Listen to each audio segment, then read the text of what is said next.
Pernah nggak sih Anda bimbang gitu waktu mau ngambil keputusan? Mungkin Anda tipe yang satset ya, pakai insting, atau malah kayak teman saya. Ini serius, kalau milih merek sereal aja perlu bikin spreadsheet loh. Coba, Ada ya yang seperti itu. ada. Nah, sebenarnya apa sih yang terjadi di kepala kita waktu lagi nimbang-nimbang pilihan? Apakah otak kita itu murni pakai logika, atau lebih ke dorongan emosi, atau jangan-jangan ini semua cuma soal bahan kimia aja? Itu pertanyaan bagus banget dan dalam pembahasan kita kali ini kita akan coba mengurai ya sains di balik pengambilan keputusan ini. Sumber utama kita dari bab 7 buku Overloaded. Judulnya aja udah bikin penasaran. Logika, emosi, atau bahan kimia. Wah, oke. Kita akan lihat gimana sih interaksi rumit antara yaitu tadi, logika, emosi, sama neurokimia dalam membentuk setiap pilihan kita. Mulai dari yang sepele banget sampai keputusan besar hidup gitu. Oke, jadi misi kita kali ini adalah membongkar kenapa kita memutuskan A bukan B gitu ya, dengan bekal riset dari bab 7 tadi. Siap nih kita bedah bareng-bareng? Mari kita mulai. Gini, dulu kan para ekonomi itu punya gambaran ideal tentang manusia. Si Homo economicus katanya. Makhluk super rasional, selalu hitung untung rugi, egois pokoknya. Waktu Anda dengar ini, terasa mirip nggak sama diri Anda waktu ambil keputusan? Kalau saya sih jujur aja, kayaknya jauh deh. Seringnya malah, campur aduk rasanya. Iya, iya. Gambaran Homo economicus itu memang jadi fondasi teori ekonomi klasik. Ada konsep kayak expected value atau nilai harapan. Contohnya gampang, lotre deh. Hadiah Rp50.000, peluang menangnya 1:100. Kecil banget ya. Kecil. Secara matematis, nilai harapan tiket itu cuma 50 pence. Kalau harga tiketnya 1 pound, ya logikanya rugi kan? Tapi kenyataannya, jutaan orang tetap beli tiket lotre. Ada lagi contoh kayak St. Petersburg Paradox. Ini permainan lempar koin teoretis, potensi menangnya bisa tak terhingga. Tapi anehnya, orang kok nggak mau bayar mahal buat ikut main. Jadi jelas ya, model manusia super rasional ini kayaknya kurang pas gitu menggambarkan kita di dunia nyata. Betul. Perilaku kita seringkali menyimpang dari hitungan matematis murni. Makanya muncul teori yang lebih canggih, kayak expected utility theory dari Daniel Bernoulli.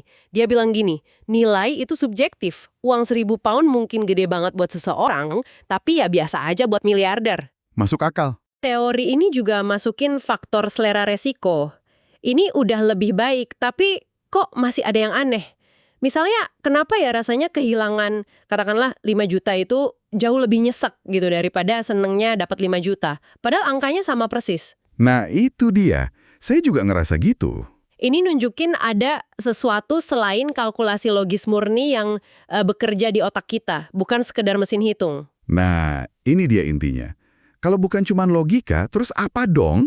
Kita kan sering dengar ya soal sistem penghargaan di otak. Biasanya yang disebut-sebut itu dopamin. Tapi apa benar dopamin ini sekedar zat senang-senang aja gitu? Ya, peran dopamin memang krusial, tapi sering disederhanakan. Dopamin itu bukan cuma molekul kesenangan. Fungsinya lebih mendasar, sebagai pendorong motivasi dan bantu kita mengevaluasi potensi imbalan di masa depan. Motivasi ya, bukan cuma senang. Betul. Di area otak, namanya nucleus accumbens, itu kayak ada kompetisi internal. Ada jalur go yang dorong kita kejar sesuatu yang dianggap untung, terus ada jalur no-go yang nahan kita, suruh kita hati-hati sama resiko atau yang nggak pasti. Nah, keseimbangan antara dorongan go dan rem no-go inilah yang nentuin kita maju atau mundur dalam suatu pilihan. Bisa kasih contoh yang lebih konkret nggak? Soal tarik-menarik go sama no-go ini, biar lebih kebayang gitu. Oke. Bayangin gini deh. Anda buru-buru mau naik kereta ke kantor. Tinggal 5 menit lagi berangkat. Pas di depan mata ada kedai kopi favorit, antriannya lumayan panjang. Wah, dilema pagi hari itu. Hahaha, iya kan? Jalur go Anda langsung aktif tuh, nyium aroma kopi, bayangin muffin hangat, itu kan imbalannya. Tapi jalur no-go langsung teriak, awas, ketinggalan kereta, bisa telat meeting nanti. Nah, keputusan Anda nekat antri atau lari ke peron, itu tergantung jalur mana yang lebih dominan saat itu. Oke, paham. Atau coba perhatiin aja, ada orang yang selalu datang ke bandara 3 jam sebelumnya, ada yang mepet banget. Mungkin setalan go-no-go mereka dalam respon risiko ketinggalan pesawat itu emang beda dari awal. Iya juga ya. Kayaknya banyak nih di antara kita yang pernah ngalamin dilema kopi versus kereta itu. Oke, ini menarik banget soal dopamin dan motivasi. Tapi kan dopamin kesannya fokus ke hadiah ya, hasil akhirnya. Terus gimana otak memperhitungkan ongkosnya? Maksudnya, usaha atau kerja keras yang perlu dikeluarin buat dapat hadiah itu. Pertanyaan penting itu. Dan jawabannya membawa kita ke area otak lain yang nggak kalah penting. Orbitofrontal cortex, atau OFC. Ada riset menarik dari Mark Walton pada tikus. Jadi tikus-tikus ini dikasih pilihan. Tekan tuas gampang tapi hadiahnya kecil, atau tekan tuas yang butuh usaha lebih keras tapi hadiahnya lebih gede. Oke, terus gimana?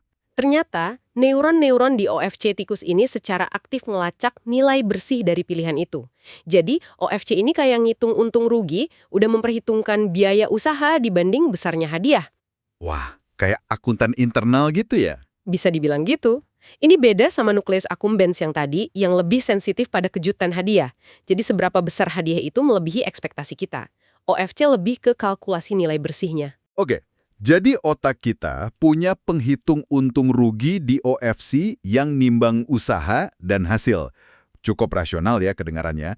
Tapi keputusan kan nggak cuma soal angka dan kalkulasi ya. Gimana dengan firasat atau perasaan? Intuisi gitu. Saya jadi inget cerita pasien EVR yang dibahas di buku itu.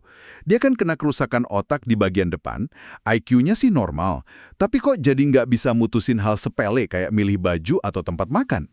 Nah, persis. Kasus EVR ini membawa kita ke somatic marker hypothesis yang diajukan oleh Antonio Damasio. Kerusakan otak EVR itu terjadinya di area spesifik namanya ventromedial prefrontal cortex atau VMPFC. VMPFC, oke? Area ini tuh kayak jembatan vital yang nyambungin otak berpikir kita, korteks prefrontal, dengan otak merasa, sistem limbik, termasuk amigdala. Nah, karena jembatan ini rusak, si EVR ini kehilangan akses ke penanda somatik. Penanda somatik? Apa itu? Itu semacam jejak-jejak emosi dari pengalaman masa lalu kita. Seharusnya jejak emosi ini ngasih rasa atau bobot pada pilihan-pilihan kita sekarang. EVR bisa aja nganalisis pro kontra tanpa henti. Tapi tanpa panduan emosional ini, dia jadi lumpuh, nggak bisa mutusin. Wow. Jadi pada dasarnya tanpa rasa atau emosi yang ngasih bobot ke pilihan, logika murni itu bisa macet ya. Firasat itu ternyata bukan musuh akal sehat, tapi malah kayak kompasnya gitu. Betul sekali. Justru kompasnya. Terus, gimana hipotesis ini diuji? Kan kedengarannya agak abstrak ya, jejak emosi. Salah satu pengujian yang paling terkenal itu namanya Iowa Gambling Task. Gampangnya gini, peserta diminta milih kartu dari 4 tumpukan.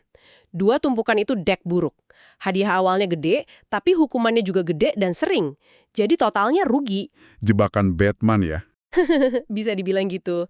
2 tumpukan lain itu D baik. Hadiahnya kecil-kecil aja, tapi hukumannya minimal. Jadi dalam jangka panjang lebih untung. Nah, orang sehat itu secara nggak sadar lama-lama akan mulai merasakan firasat nggak enak. Itulah penanda somatiknya yang dipicu amigdala kalau tangannya mau ngambil dari D buruk. Oh, jadi ada rasa deg-degan gitu? Kurang lebih, dan si VMPFC tadi bantu mengintegrasikan rasa nggak enak ini ke dalam strategi sadar mereka. Akhirnya, mereka pindah milih D yang baik. Nah, pasien dengan kerusakan VMPFC kayak EVR, mereka mungkin secara intelektual sadar D mana yang rugi setelah nyoba beberapa kali. Tapi mereka nggak merasakan sinyal bahaya emosional itu. Akibatnya, ya terus aja tergoda hadiah gede sesekali, dan akhirnya terus milih D buruk.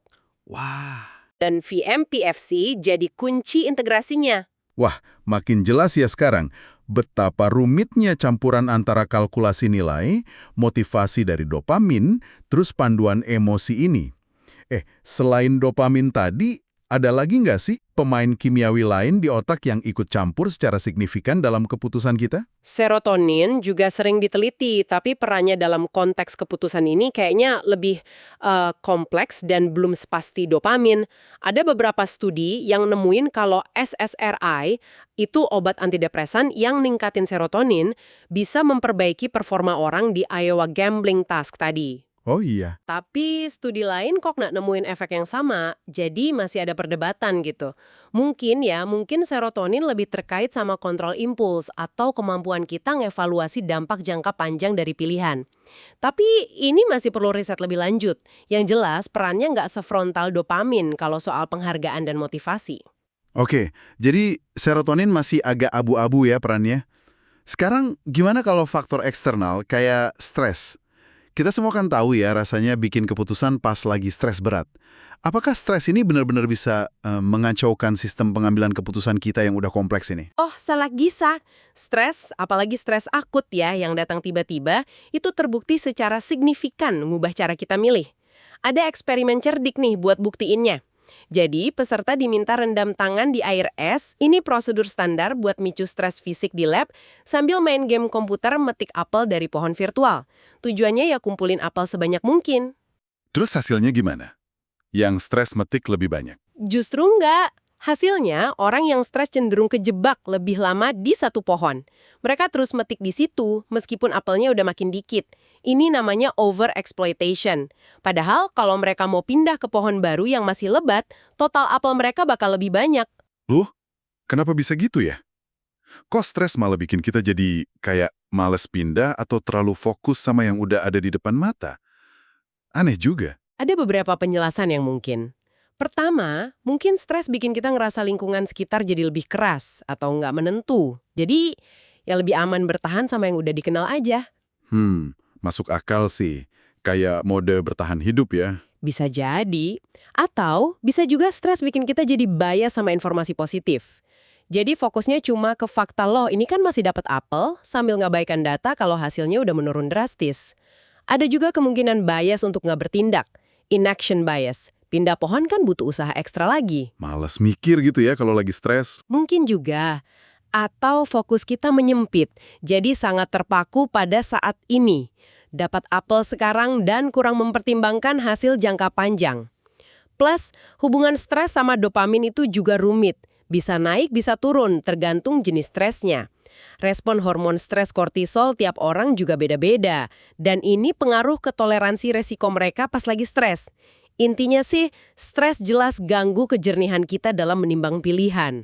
Dan kondisi stres ini kayaknya juga bikin kita lebih gampang kena bias kognitif lain ya. Contohnya kecenderungan milih hadiah kecil tapi sekarang aja.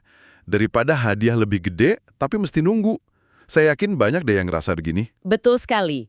Itu fenomena klasik yang namanya temporal discounting. Kita punya kecenderungan alami buat mendiskon nilai hadiah di masa depan. Ya, 1 juta sekarang seringkali terasa lebih berharga daripada 1,5 juta tahun depan buat banyak orang. Padahal secara logika kan mending nunggu ya. Area rasional di korteks prefrontal yang coba ngerem demi tujuan jangka panjang. Dan coba tebak siapa yang ikut main lagi di sini? Dopamin lagi? Dopamin lagi, yang bantu nimbang nilai waktu versus imbalan. Ini bukan cuma konsep abstrak loh, tapi punya implikasi nyata. Misalnya, ini bisa ngejelasin kenapa nabung buat pensiun itu susah banget buat banyak orang. Godaan jajan sekarang lebih kuat. Wah, iya bener juga. Bahkan ada indikasi perbedaan genetik pada reseptor dopamin bisa bikin sebagian orang lebih impulsif atau kurang sabaran nunggu dibanding yang lain. Jadi kalau kita rangkum semua ini, kesimpulannya apa nih? Ternyata keputusan kita itu jauh banget ya dari sekedar hasil logika dingin atau ledakan emosi semata. Ini lebih kayak tarian yang kompleks banget antara berbagai area otak, bahan kimia kayak dopamin, terus dipengaruhi nilai subjektif kita, jejak emosi masa lalu, tingkat motivasi, bahkan kondisi stres kita pas saat itu. Benar. Kita jelas bukan homo economicus versi ekonom klasik itu, tapi makhluk yang luar biasa kompleks, yang pakai berbagai alat internal buat navigasi di tengah lautan pilihan. Kata kuncinya memang integrasi ya. Bagaimana otak, khususnya area kayak VMPFC tadi, mampu nyatuin sinjal emosi dari sistem limbik sama analisis rasional dari korteks prefrontal. Itulah inti dari pengambilan keputusan yang bijak. Jadi emosi dan logika itu harus kerja bareng ya, bukan musuhan. Tepat. Tentu saja memahami mekanisme biologis ini nggak lantas menghapus tanggung jawab kita atas pilihan kita ya. Tapi ini bisa ngasih kita kesadaran diri yang lebih baik. Jadi kita bisa mikir, oh mungkin saya cenderung milih ini karena lagi stres nih. Atau wah, jangan-jangan saya terlalu fokus ke imbalan jangka pendek karena dopamin lagi tinggi. Kesadaran ini bisa jadi langkah awal buat bikin pilihan yang lebih oke ke depannya. Dan sebagai pemikiran penutup nih buat Anda bawa pulang, sumber kita tadi kan nyorot ya gimana stres bisa bikin kita lebih rentan sama bias. Misalnya bias buat tetap di jalur yang sama, atau bias keimbalan sekarang. Coba deh sekarang Anda ingat-ingat lagi, ada nggak keputusan yang Anda buat belakangan ini pas lagi ngerasa tertekan atau stres? Renungkan sejenak. Bisa nggak Anda ngelihat kemungkinan gimana stres secara halus ngubah cara Anda ngelihat pilihan pas itu? Mungkin bikin Anda jadi kurang berani nyoba hal baru, atau jadi lebih tergoda sama solusi instan ketimbang mikirin dampak jangka panjangnya. Sebuah bahan refleksi yang menarik ya.